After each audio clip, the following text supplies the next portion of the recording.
When the judge says the words life sentence, the room changes. There is no countdown, no dramatic music, no final speech that rewrites the outcome. Just a sentence that stretches beyond decades and into the unknown. And for a small number of federal inmates in the United States, that sentence doesn't just mean prison. It means transfer to the most secure federal facility in the country. What happens after that?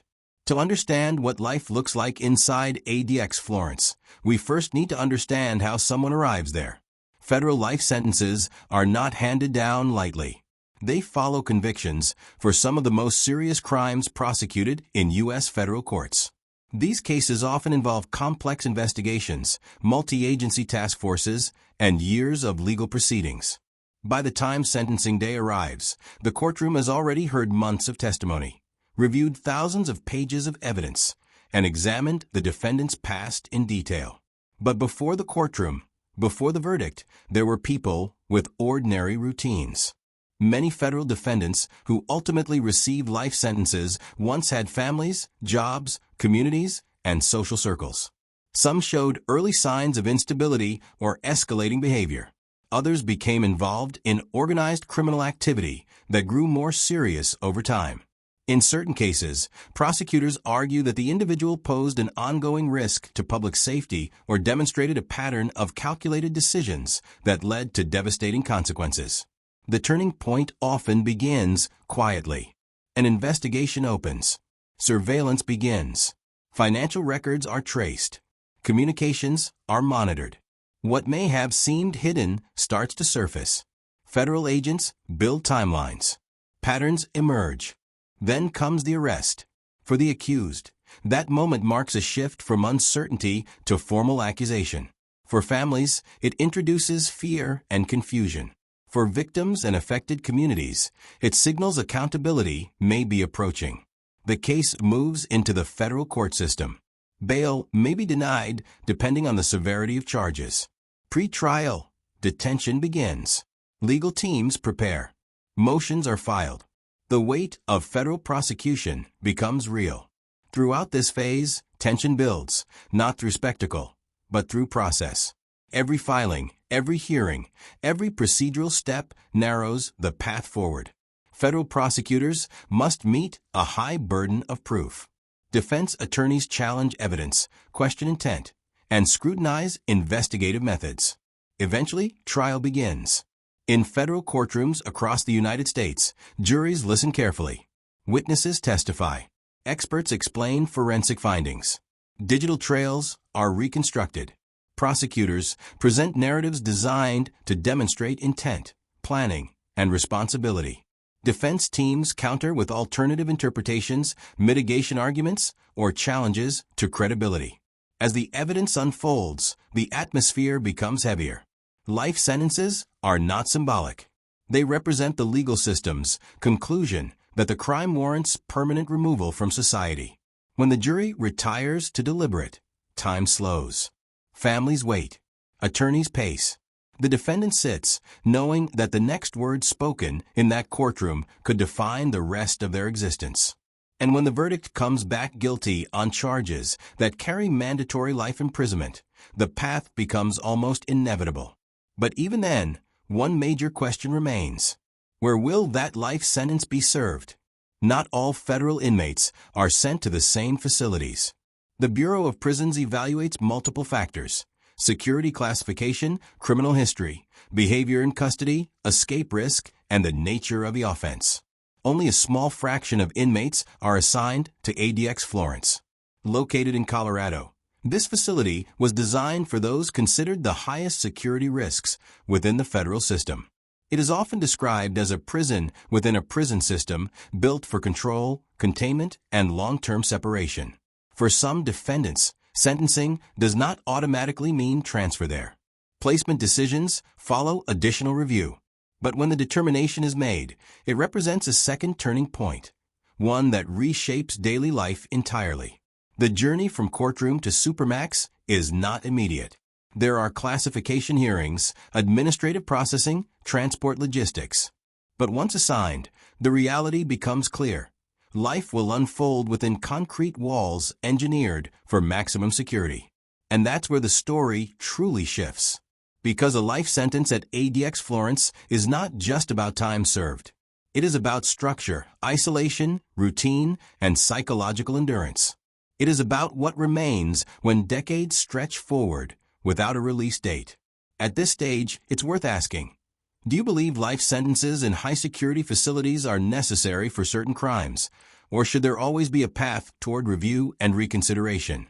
Share your thoughts respectfully as we continue, because next we examine how the legal system arrives at the decision that leads someone not just to life in prison, but Members to of the life jury, the evidence inside on one of this the screen most clearly secure shows the transaction. institutions in Note the America. flagged entries, which By match the the time a defendant's digital defendant footprint. faces a potential life sentence in federal court, the investigation has usually been extensive. Federal investigations often involve agencies such as the FBI, ATF, DEA, or Homeland Security, depending on the charges. These cases can span months or years. Digital evidence is preserved. Financial transactions are mapped. Phone records are analyzed. Surveillance footage is reviewed repeatedly. What makes federal cases distinct is the emphasis on documentation and pattern building. Prosecutors do not rely on a single moment. They construct narratives supported by timelines, communications, and corroboration. Witness testimony plays a central role. Cooperating witnesses may provide insight into planning or intent.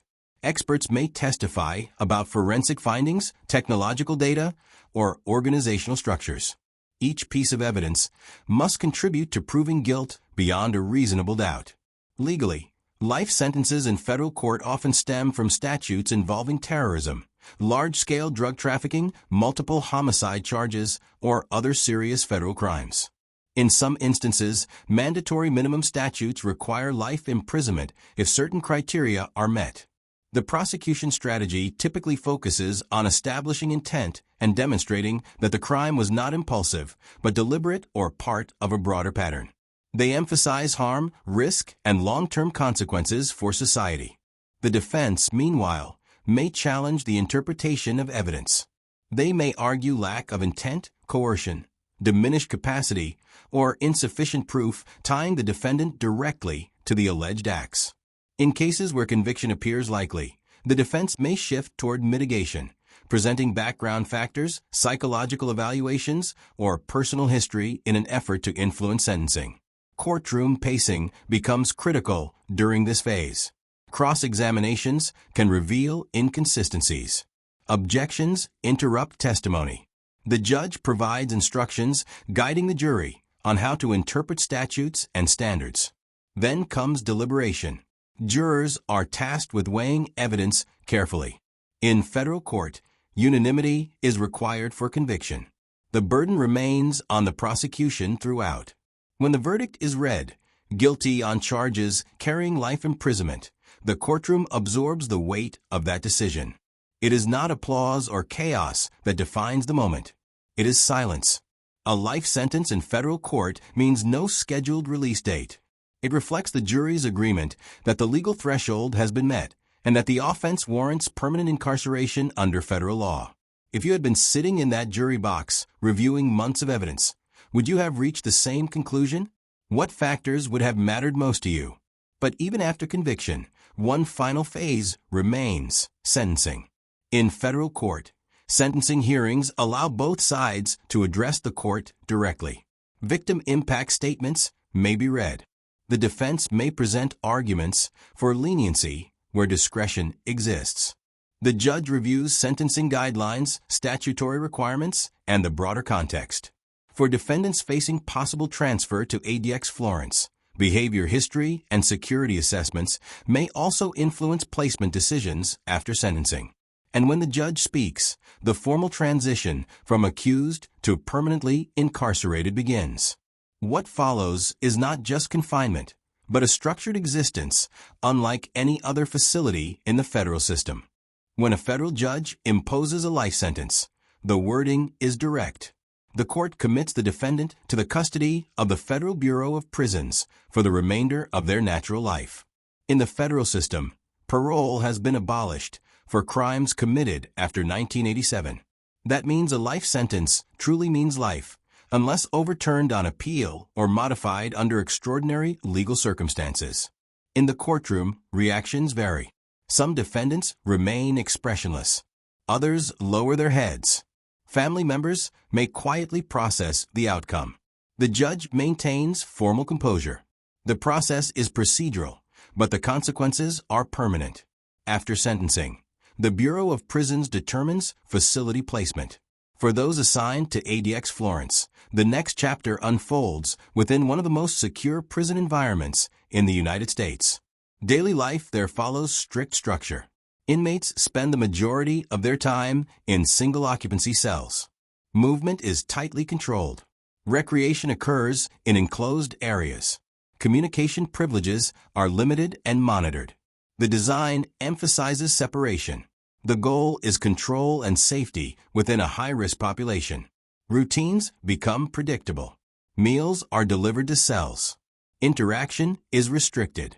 Silence becomes part of the environment. Over years, structure replaces spontaneity. The outside world continues moving. Technology evolves, families age, social landscapes change. Inside, routine remains steady. Psychologists and correctional experts often discuss the long-term effects of extended confinement.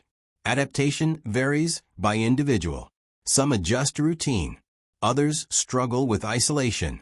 Educational and limited programming opportunities may exist, but access depends on behavior and classification. For those serving life sentences there, time is not counted toward release. It is simply lived, one controlled day after another. This reality raises broader questions. What is the purpose of life imprisonment in maximum security facilities? Is it purely public safety? Is it deterrence? Is it accountability? Or is it a combination of all three? Cases that lead to life sentences often reflect severe harm and significant societal impact. The justice system's response aims to balance punishment, protection, and legal precedent. But they also remind us how decisions, sometimes over years, sometimes in a single turning point, can permanently alter multiple lives. What do you believe is the primary purpose of a life sentence in a Supermax facility? Share your thoughts respectfully in the comments. If you're interested in more in-depth true crime courtroom breakdowns and explorations of prison systems around the world, subscribe for future documentaries that examine justice, accountability, and the realities behind prison walls. Because beyond the sentence itself, the real story begins with what happens after.